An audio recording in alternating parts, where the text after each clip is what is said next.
Hujan-hujan kayak gini enaknya yang anget-anget. Kalau makan gorengan enak kali ya. Yuk langsung aja kita bikin mendoan. Kalau orang Purwokerto dan sekitarnya pasti tahu ini.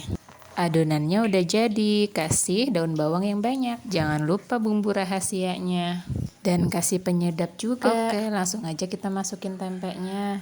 Tempe khusus mendoan juga ada ya di sini. Namanya tempe lentreng, biasa dipakai untuk mendoan, tapi kalau nggak ada juga nggak apa-apa. Langsung aja digoreng. Ini versi mendoannya dan ini versi garingnya. Kalian suka yang mana?